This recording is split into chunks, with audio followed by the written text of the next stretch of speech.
I hope all of you are doing good. Let's start today's chapter, Unitary method. Introduction.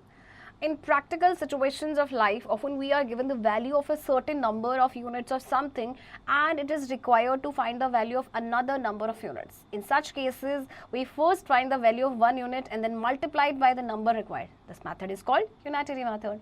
Unitary method.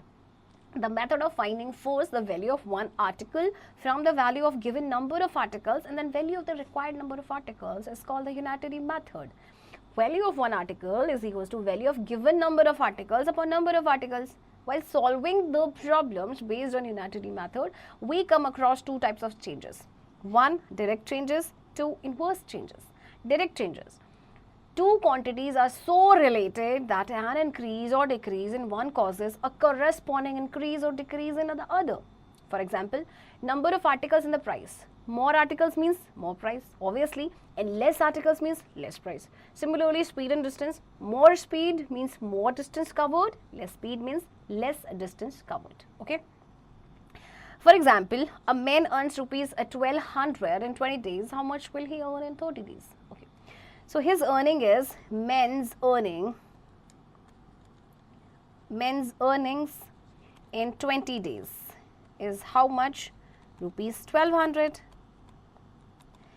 In one day, rupees 1200 divided by 20, that is rupees 60. Now we will find how much he earns in 30 days. Okay, now what will you do? You will multiply rupees 60 by 30. Okay, so rupees 800 is his earning for 30 days, right? Remember, in case of direct changes, first the value of unit quantity is obtained.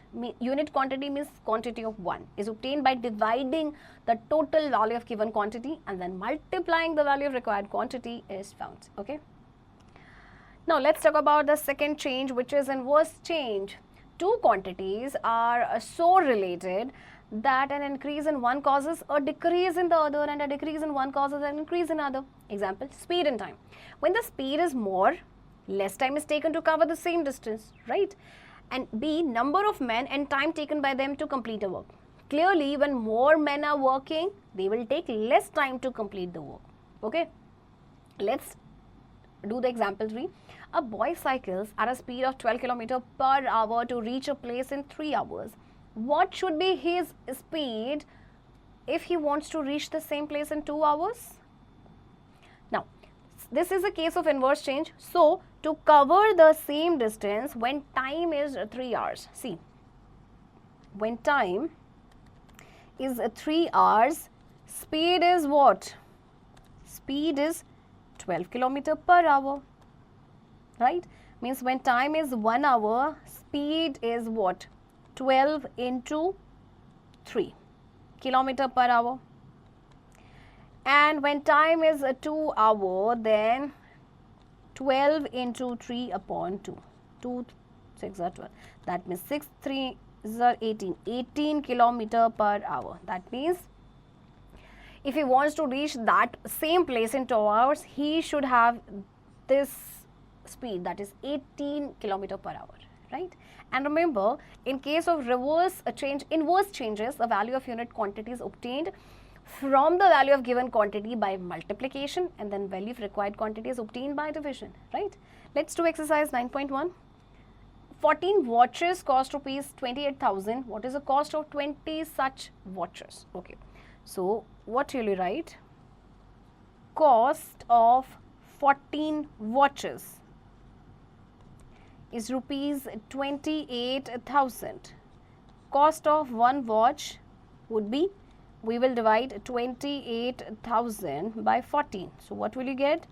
14 twos are 20. 2,000. Okay, cost of one watch is 2,000. Now we have to find the cost of 20 watches. So you will multiply 2,000 rupees by 20. That is 2 twos are 4. 1, 2, 3, 4. That is 40,000 is the cost of 20 watches. Okay. Things to remember.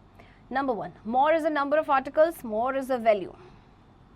value of given number of articles is equal to value of one article into number of articles. Okay. Number 2, less is the number of articles, less is the value. Value of one article is equals to value of a given number of articles divided by number of articles. 3, the method of finding first the value of one article from the value of the given number of articles and then the value of the required number of articles is called the unitary method.